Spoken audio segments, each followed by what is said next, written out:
Chapter 4 Stranger and Strangers. It was late afternoon when Hazel arrived at the library. The day was clear and bright, which made the old building appear less forbidding than it might have otherwise, given the lack of attention it had received in the past 20 years.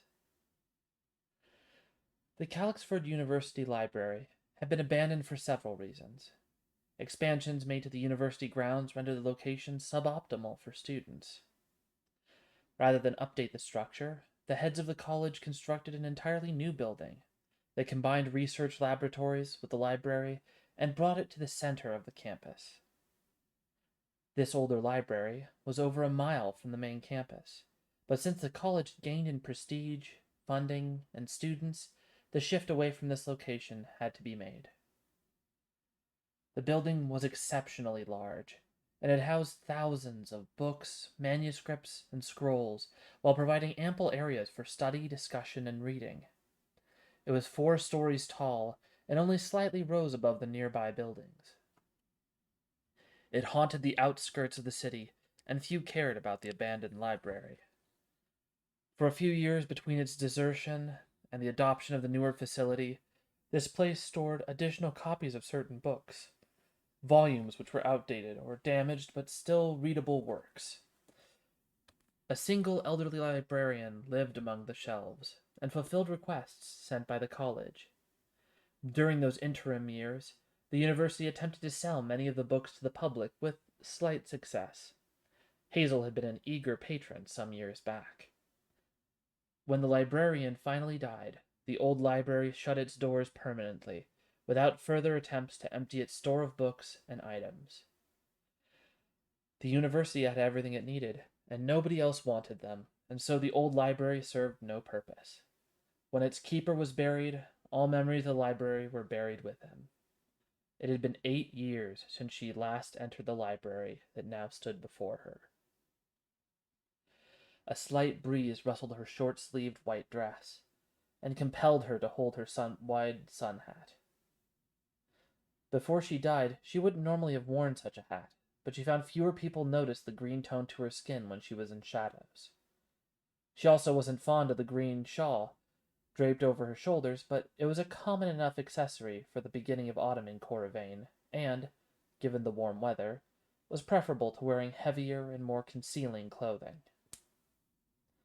The street was quiet, with only an occasional pedestrian leaving home to travel deeper into the city. Since the area surrounding the building was residential, carriages and horses were practically non-existent. She approached the library and examined the structure before ascending the 8 long steps leading to the main entrance. 2 large, arched doors of mahogany, with etched images of Athaleia and Selavara, the goddesses of knowledge and magic respectively, stood before her. Her brow furrowed when she noticed the chains connecting the handles, preventing entry. She only gazed upon them momentarily when the chains loosened and slithered to the ground. The doors opened wide to reveal Garrow waiting inside. "Hello, Miss Enda," the Grim said. "You'll forgive me for keeping the doors locked. I didn't want just anyone to come in. Please, enter." Hazel entered the dimly lit antechamber of the library. "Were you waiting for me?" "No," Garrow said. "I was on my way to retrieve another guest, and decided to wait for you. Now that you're here, however, I fear I must leave immediately. I apologize for my abrupt departure, but it cannot be helped. I know you enjoy reading, Miss Enda, so use the library as you please. Others are here as well, if you should like to talk with them. 2 of them, the last I checked, were resting from a rather long journey. If you want to seek them out, they're upstairs. If not, then I can introduce you when I return. I leave the choice to you." With a bow, the Grim padded past her and outside as the door shut, the chain snaking back into place. As Hazel wandered into the library proper, she noticed several things as her eyes adjusted to the gloom. A thick layer of dust blanketed the room, and gray motes waltzed lazily through the air. The floors were of marble, and columns of the same supported the wooden roof above. Tall windows lined the sides of the building, and would have provided ample natural light if wooden shutters didn't prevent even the smallest ray of light from shining through. A vast number of high bookshelves lined the building, with occasional areas where armchairs and tables could be found. Upon the sides of each bookshelf rested dimly glowing spherical mage lamps, which dotted the walls and sat upon each table. Rolling ladders leaned against each shelf, though many were broken or of dubious integrity. Thick rugs in the sitting areas provided quiet to the library, as did many aged tapestries which lined the space between the windows. Piles of books and scrolls littered the tables, chairs, and sides of the bookcases. In its peak years, this place might have been majestic or been a haven for the erudite, but now it served only as an echo of its former self, a hollow memory of its former self. Hazel, not having any powerful desires to meet people without introduction, perused the derelict shelves. There was something sad but comforting about this building. In life, Hazel had privately imagined that her books had personalities and were akin to children. Taking in old and used books was much like adopting a child, Hazel thought. The library would have seemed like a massive orphanage, peopled by abandoned children now thin from malnutrition. These books waited, or perhaps they slept. As she strolled through the library, she squinted at a book written in a language she didn't understand. Many of the books were similarly alien to her, while others were written as intermediary volumes bridging between missing tomes. She let out a stifled sneeze as she browsed one shelf, scrutinizing titles in the dim light. She paused and listened. Was someone talking? She followed the whispers to the back of the library, winding her way through the maze of shelves, book stacks, and chairs to its origin. No good. No good at all. Is this the best he could do? No, you shouldn't be here. What? Why? Ugh. I don't care how much they respected you as a librarian. This is unacceptable. Hazel found the source of the muttering. It was a tall young man with short, dark hair surrounded by stacks of books. He removed additional books from the shelf as he spoke. Carling's Guide to the Iron Mountains, next to Elian's Sorcery and its Practitioners? What is this? Who thought this was a good idea? Why not follow the Imperial Archival Standard? If the best scholars in Scripthaven devise it, then it probably works. Instead, you just... The man looked up and noticed Hazel observing him calmly. Oh, he said, rising to his feet and dusting himself up. I'm sorry. I didn't realize you were standing there. I'm a little embarrassed. You caught me thinking out loud. That's all right. We all do it, Hazel said, eyeing the books. What's the problem? The problem is the former librarian either had no organizational scheme, had boggarts putting books in random places, or else had a method of categorization requiring some secret computation to figure out how to sort things. Just now, I found a beginner's guide to magic next to a book on geography. Neither author was alphabetically close to the other, nor were the titles or dates of publication related. The most depressing thing of all is that nothing has escaped the chaos. They aren't even arranged by genre. That is annoying, Hazel agreed. I hate when my books are disorganized. Exactly, he said, his eyes widening emphatically. You understand? But I don't know why the librarian didn't. Then, realizing the abruptness of their encounter, he bowed. I'm afraid I forgot to introduce myself properly. My apologies, miss. My name is Alistair. Alistair, it's nice to meet you, she replied. I'm Hazel. I assume Garrow met with you as well? Yes, he did. Alistair nodded absently, straightening a book on the shelf. Ambassador Garrow is quite an interesting person. That's putting it lightly. Perhaps a little. Alistair flashed her a smile. Did he tell you anything about why we're here? No, he was very vague. What about you? Equally cryptic to me as well.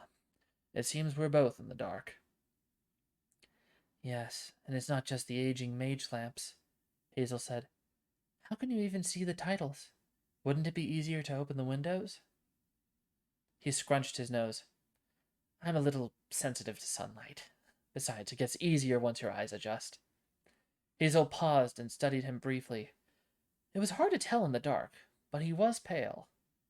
I guess the sun wouldn't be desirable given your complexion. Alistair placed a couple more books on the shelf. You are quite right, though, judging by your own clothing, it seems you require similar protection. She shrugged. I burn easily. Then I suppose we are agreed. The less sunlight, the better. Besides, excessive sunlight can damage books. It can? Maybe. He shrugged playfully. I can't say I know for certain, but it sounds plausible, doesn't it? She crossed her arms. For a moment, I thought I'd learned something new. Sorry to disappoint. I can only pray you'll one day recover from my momentary deception. It will take time, but I think I can eventually heal from this injury and trust again. He put a hand over his heart. Thank the gods. Hazel smiled. I like you. Let's be friends. He returned the smile. Nothing would please me more. I hope the others Garrow met with are equally friendly. Alistair wrinkled his nose. What? Hazel asked. Do you know anyone else? Alistair grimaced. I only met one other, and I found that person to be challenging. Rather than remain, I repaired here and got sidetracked by the lack of order. I can be a little obsessive regarding organization and precision. How long have you been down here? What time is it? He kneeled down, dusting off another book. About 4 in the afternoon, I believe. Huh, Alistair said, taken aback. I've been rearranging books for the last 5 hours. Time passes swiftly when you're in good company. And what better company is there than a book? None, save perhaps a fellow bibliophile. Hazel smiled and leaned against a shelf. Are you always so charming? Only when there is someone capable of being charmed. You should save it then. I'm sure there's 1,000 others in Corvain who would swoon if you batted an eye in their direction. He frowned with mock distress. But not you? Not me. I get the impression you're a little old for me. I'm guessing you're somewhere around 25 or 26. He wavered his hand in the air. More or less. Nonetheless, I was merely teasing. Becoming romantically involved with someone closer to your own age would be prudent. Alistair chuckled. You're an interesting one, Hazel. I will confess, after meeting the person upstairs, I had my doubts about whether I should stay. But I think your presence has persuaded me to remain at least a little while. That and I need to sort through this mess. I can help with that, Hazel offered. I enjoy organizing books. It's a relief to find a kindred soul, Alistair replied. But I think we need a plan of attack. Can you handle the shelf behind me?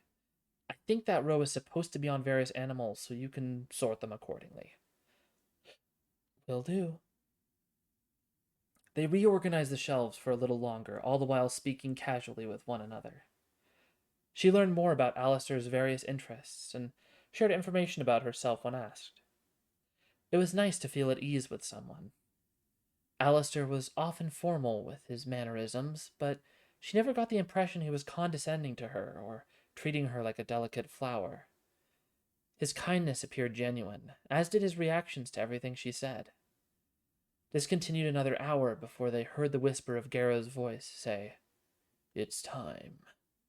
Come upstairs to the common area, before fading away as hauntingly as it arrived. Hazel relinquished the book she held to a random shelf. She had little luck sorting the books in the low light, and resolved to bring a candle next time. I suppose the rest will have to wait until a later date. Alistair sighed, gazing longingly at the shelves. I was hoping to at least make a slight improvement before he returned. Oh well. We'll organize these books eventually, Hazel. And maybe we can do so according to the Imperial Archival Standard. That would be quite exciting. Alistair dusted off his hands and brought Hazel deeper into the building and up a wide marble stairway that branched off into two symmetrical spirals ascending to the second level. From the second level landing, he led her to a doorway across from the stairs and up another sharply curving flight of wooden steps. Upon reaching the top of the flight, Alistair guided her through a closed door while the stairs continued still higher.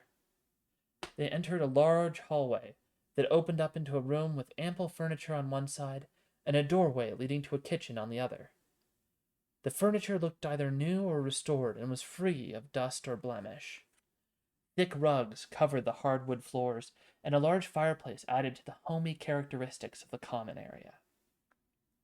Ensconced mage lamps cast a warm and gentle light upon the room, in contrast to those upon the ground level of the building. Only one thing seemed strange, and it was a pair of legs crossed over the arm of the couch whose back faced Hazel and Alistair. The legs bobbed, and the feet, which were bare, moved in tune with the rhythm its owner was whistling. Is that you, pretty boy? A woman asked from the couch. Alistair's face twitched.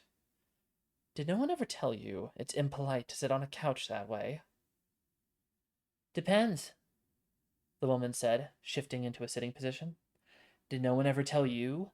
The wooden stake is meant to be shoved into your heart, not shoved up your... The speaker rose to face Alistair, but, seeing Hazel, aborted her retort. Hey, I didn't know someone else was here. Who's the green girl? The young woman who leaped from the couch appeared to be Alistair's age, or perhaps a few years younger. She had a light coppery tan and medium-length dark brown hair that fell in wild tangles around her head. Her clothing was worn and minimalistic.